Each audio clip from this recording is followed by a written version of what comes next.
Okay.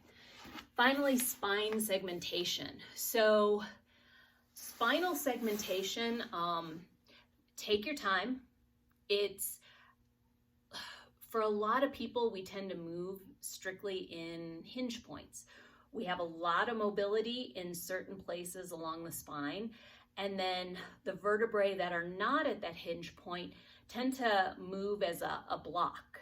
And truly, we don't have a lot of awareness of that area. And that happens if we're not kind of giving the brain information about each of those vertebrae. Literally in the brain, that information gets smudged, that there's no awareness or sensation of parts of your spine. And so even just going through the motions and thinking about the areas, you're getting information, afferent information from those points on your spine to your brain. So even if you feel like there's not change happening, even if you feel like this is ridiculous, know that just doing this as a practice will give your brain information. So then you can start to have a connection. So then, 15, 20 times down the road, there will start to be more awareness. And there are other things that we can do for this, but this is just such a lovely way of moving your spine. Everyone's familiar with cat-camel, but if you watch how people usually do cat-camel, it tends to be a real strong movement in flexion in one area, in the thoracic spine, and then a strong movement in usually the lumbar spine to move into extension. It may feel like a stretch, but there's not a lot of movement happening in other areas. So I want you to think of more of a sinuous curve, a segmentation, rather than just moving through one direction, kind of focusing on the extreme position, whether you're in cat or camel.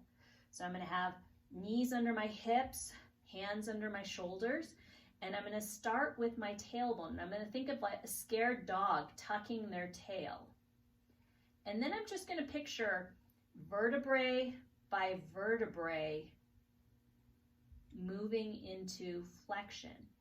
And it can be helpful sometimes if you can't feel the top, think of the bottom. Think of movement and being aware of the area below your belly button, like you're trying to lift it from the ground. Then think of your belly button like you're trying to lift away from the ground.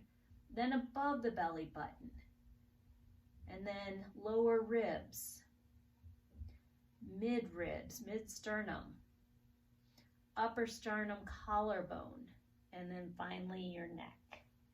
And then reverse it. I'm now thinking about my tail coming up in the air.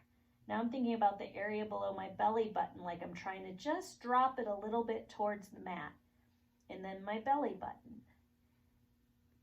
And then above my belly button. And then lower ribs, mid-sternum, collarbones, and then finally my neck. So it is definitely, it's a lifetime process. Mine is nowhere near perfect. I'm continually working on it, but keeping a sense of humor, knowing it's not going to be perfect. But the main thing is every time you think about moving these areas that don't tend to get moved in a day with this kind of attention, you are feeding information to your brain. So just explore it. Film yourself. It's always interesting to start to see what are you really able to move and what just feels like a black hole. There's no awareness, what you can move again, what feels lost again. Sometimes just even becoming aware of aberrant movement, of dysfunction, is a huge step forward.